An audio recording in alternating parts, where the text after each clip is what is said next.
ସରିଗଲା, ସବୁ ସରିଗଲା। ଏପଟେ ପୃଥିବୀ ଫାଟିଗଲା, ସେପଟେ ଆକାଶ ବି ଛିଡ଼ି ପଡ଼ିଲା। ଆମ ପିଲାଙ୍କର ଯେତେ ସବୁ ଇଂରାଜୀ ଜ୍ଞାନ ଥିଲା ଏକାବେଳକେ ପାଣିରେ ମିଶ୍ରି ଭଳିଆ ସବୁ ମିଳିଗଲା। କାହିଁକି ନା ପିଲାଙ୍କ ଇଂରାଜୀ ବହିରେ ପୁରା ଓଡ଼ିଆ ଗୀତ ଦେଇ ଦିଆଗଲା। ଲଜ୍ଜା, ଘୋର ଲଜ୍ଜା। ଆଜ୍ଞା ନମସ୍କାର। ଗତ କିଛି ଦିନ ହେଲା ଏଇଭଳି କାନ୍ଦବୋବାଳିରେ ସୋସିଆଲ ମିଡ଼ିଆ ଖାଲି ଉଠୁଛି ଆଉ ପଡ଼ୁଛି। ତେବେ ଭିଡ଼ିଓରେ ଆଗକୁ ଯିବା ପୂର୍ବରୁ ଗୋଟିଏ କଥା କହି ରଖିବାକୁ ଚାହେଁ ଯେ ପିଲାଙ୍କ ପାଠ୍ୟପୁସ୍ତକରେ ଗୋଟିଏ ହେଲେ ଭୁଲ ଗ୍ରହଣୀୟ ନୁହେଁ। ଆଉ ଏକଥା ମଧ୍ୟ ସତ ଯେ ଏ ବର୍ଷ ପ୍ରଥମରୁ ଅଷ୍ଟମ ଶ୍ରେଣୀ ପର୍ଯ୍ୟନ୍ତ ଯେଉଁ ନୂଆ ପାଠ୍ୟପୁସ୍ତକ ଛପାଯାଇଛି ସେଥିରେ ଅନେକ ଗୁଡ଼ିଏ ତ୍ରୁଟି ରହିଛି, ଯାହାକି ନିନ୍ଦନୀୟ। ତେବେ ପାଠ୍ୟପୁସ୍ତକରେ କେଉଁଟା ଭୁଲ ଆଉ କେଉଁଟା ଠିକ୍ ଏଇଟା ନିର୍ଦ୍ଧାରଣ କରିବ କିଏ? ଶିକ୍ଷାବିତ୍ କରିବେ, ନା ସାମ୍ବାଦିକ କରିବେ, ନା ରାଜନେତା କରିବେ, ନା ସୋସିଆଲ ମିଡ଼ିଆରେ ଭ୍ୟୁଜ୍ କାଙ୍ଗାଳ ସୋକଲ୍ଡ ଇନଫ୍ଲୁଏନ୍ସର ମାନେ କରିବେ?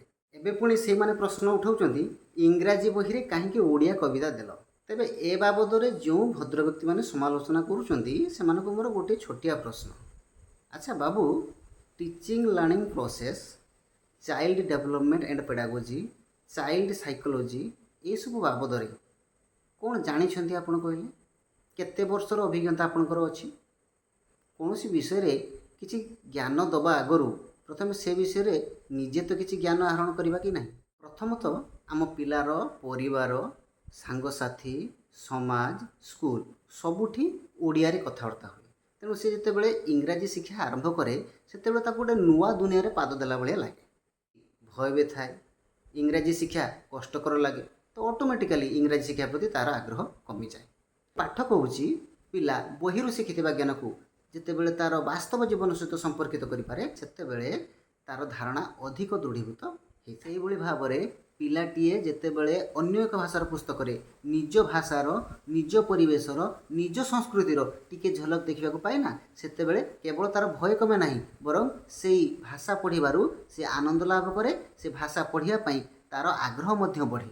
ଏଇ ଦେଖନ୍ତୁ ପଞ୍ଚମ ଶ୍ରେଣୀର ଇଂଲିଶ ବହି ପଲ୍ଲବୀ, ତା'ର ଚାପ୍ଟର 9ର ଟପିକ୍ ଅଛି ଦି ସୁଇଙ୍ଗ ଅର୍ଥାତ୍ ଦୋଳି। ଦୋଳି ବାବଦରେ ଗୀତଟିଏ ପଢ଼ି ସାରିଲା ପରେ ଦୋଳି ସହ ସମ୍ପର୍କିତ ଓଡ଼ିଶାର ସବୁଠୁ ବଡ଼ ପର୍ବ ରଜ ପର୍ବ ବାବଦରେ କିଛି ସୂଚନା ଦିଆଗଲା, ତା ବି ଇଂଲିଶରେ। ଆଉ ଶେଷରେ ପିଲାଟି କାନ ଉଠିଲା ଦିନୁ ଶୁଣି ଆସୁଥିବା ରଜ ଦୋଳି ଗୀତ ପଢ଼ିଲା ଆଉ ଗାଇଲା ମଧ୍ୟ। ଏଥିରେ ପିଲାଟିର ଇଂଲିଶ ନଲେଜର କିପରି ମର୍ଡର ହେଲା ଟିକେ ବୁଝେଇ ଦେଲେ ମୋତେ। ବରଂ ତା'ର ଡର କମିଲା, ଆଗ୍ରହ ବଢ଼ିଲା, ଇଂଲିଶ ଯେ ତା ପାଇଁ ଗୋଟେ ଜନ୍ତା ନୁହେଁ ତାହା ସେ ଉପଲବ୍ଧି କଲା। ଠିକ୍ ସେଇଭଳି ଭାବରେ ଚତୁର୍ଥ ଶ୍ରେଣୀର ଇଂଲିଶ ବହି ପଲ୍ଲବୀରେ ପେପର ବୋଟ୍ ଟପିକ୍ରେ ପ୍ରି ରିଡ଼ିଂ ବା ଇଣ୍ଟ୍ରୋଡକ୍ସନ୍ ଆରମ୍ଭ ହୁଏ ଆମ କାର୍ତ୍ତିକ ପୂର୍ଣ୍ଣିମା ଡଙ୍ଗା ଭସା ସମ୍ବନ୍ଧୀୟ ପ୍ରଶ୍ନରୁ। ଆଉ ଶେଷରେ ପଢ଼ି ଖୁସି ହେବା ଲାଗି ଭାସିଯା ମୋର କାଗଜ ଡଙ୍ଗା କବିତାଟି ଦିଆଯାଇଛି। ଏଇ କବିତା ଭିତରେ ପିଲା ଖୁସି ତ ହେବ ଆଉ ନିଜେ ନିଜକୁ ବି ଖୋଜି ପାଇବ। ଆଚ୍ଛା, ଏସବୁ କଥା ମୁଁ ତମ ଭଳି ମନକୁ ମନ କହୁନାହିଁ, ବୁଝିଲ? ଏଜୁକେସନ୍ ରିଲେଟେଡ଼ ରିସର୍ଚ୍ଚ ଯାହା କହୁଛି, ଲେ ଭାଇଗଟ୍ସ୍କି ଭଳି ବଡ଼ ବଡ଼ ମନୋବିଜ୍ଞାନୀ ତାଙ୍କ ରିସର୍ଚ୍ଚରେ ଯାହା କହିଛନ୍ତି ସେ ସବୁଥିରୁ ବୁଝିକି ମୁଁ ଏକଥା କହୁଛି। ଭାଇଗଟ୍ସ୍କିଙ୍କୁ ଜାଣିଛ ତ? ହଁ, ସୋସିଆଲ ମିଡ଼ିଆରେ ଏତେ ଲମ୍ବା ଲମ୍ବା ଭାଷଣ ଦେଉଛ ଯେତେବେଳେ ଭାଇଗଟ୍ସ୍କିଙ୍କୁ ଜାଣିନଥିବ କେମିତି? ଶିକ୍ଷଣର ନିୟମ କହୁଛି ଯେ ଜାଣିଥିବା ଧାରଣା ଉପରେ ନୂଆ ଏକ ଧାରଣା ଯଦି ଛିଡ଼ା ହୁଏ ତାହେଲେ ତା ବେଶ ମଜବୁତ ହେଇଥାଏ। ଏଠି ରଜଦୋଳି ଗୀତ ହେଉ କିମ୍ବା କାଗଜ ଡଙ୍ଗା ଗୀତ ହେଉ ଏସବୁ କିଛି ବାଧା ନୁହେଁ, ବରଂ ଇଂଲିଶ ଲାଙ୍ଗୁଏଜ ଲର୍ଣ୍ଣିଂକୁ ସୁଗମ କରିବା ପାଇଁ ଏସବୁ ଗୋଟେ ଗୋଟେ ସିଡ଼ି ସଦୃଶ, ଯେଉଁଥିରେ ପିଲା ଅତି ଅନାୟାସରେ ଇଂଲିଶ ଲାଙ୍ଗୁଏଜକୁ ଶିଖିପାରିବ। ଯଦି ରାଜନୈତିକ ସ୍ତରରେ ବିରୋଧାଭାସ ଅଛି ଏବଂ ଯେଉଁଟା ରହିବା ମଧ୍ୟ ସ୍ୱାଭାବିକ କଥା, ତାହେଲେ ଯଥାର୍ଥ ପ୍ରସଙ୍ଗ ଉଠେଇକି ବିରୋଧ କର ନା।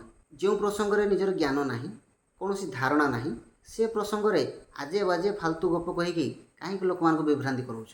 ଏହାଦ୍ୱାରା ନିଜେ ନିଜର ମୂଲ୍ୟ ହିଁ କମାଉଛ। ତେଣୁ ବେଟର ହେବ କୌଣସି ପ୍ରସଙ୍ଗରେ ଜ୍ଞାନ ଦେବା ଆଗରୁ ପ୍ରଥମେ ନିଜେ ସେହି ପ୍ରସଙ୍ଗରେ ଜ୍ଞାନ ଆହରଣ କର। ବୁଝିହେଲା? ଜୟ ଜଗନ୍ନାଥ।